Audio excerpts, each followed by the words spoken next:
So, the next thing that happened on Friday Night SmackDown, we get to the next match of the night. It was the United States Champion Shinsuke Nakamura versus LA Knight 1-on-1 for the United States Championship. LA Knight made his entrance. It was pretty cool that Lillian Garcia went along with it by saying LA Knight, yeah, when they hit and all that stuff. That was pretty cool. But yeah, we get to this match, and this match, it was a pretty good one.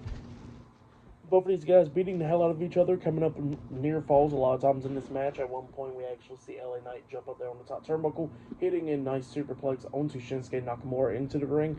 He pinned him, but Nakamura kicked out at 2. Nakamura at one point hits the back fist onto LA Knight, and then he hits the Kinshasa onto Knight as well. He goes for the pin. 1, 2. Knight puts a split on the bottom rope, which he gets rope break on.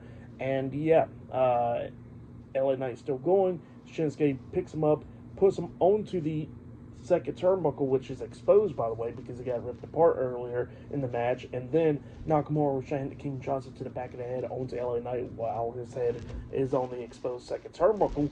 But LA Knight moves out of the way.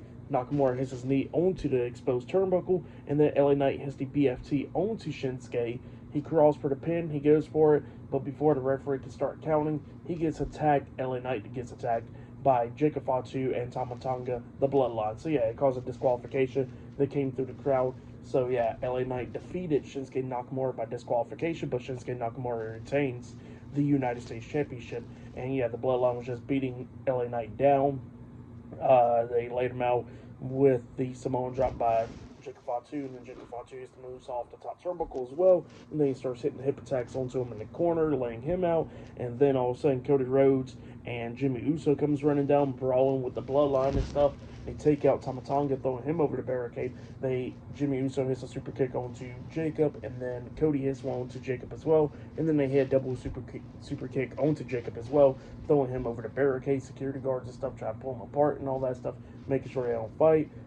Cody and Jimmy's back into the ring while the Bloodline's in the crowd. Nick Aldis is out there, and then Cody Rhodes tells Nick Aldis, hey, don't take him home.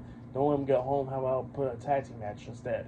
And he accepts. So yeah, it looks like later on tonight it'll be Cody Rhodes and Jimmy Uso versus Jacob Fatu and Tama Tonga and the Bloodline in a tag team match later on tonight in the main event of SmackDown. So yeah, that match will be later on tonight in the main event. So yeah, pretty good stuff right there for that match. And what happened after the match, I'll give it all 3.5 stars. That's what I'll give it. It was a pretty good match for the most part, by the way. But yeah, that's what happened there. But next, we're going to be seeing the new WWE Women's Champion Tiffany Stratton up next on SmackDown. So yeah, she will be on SmackDown up next. So yeah, I'll see you guys later. Till then.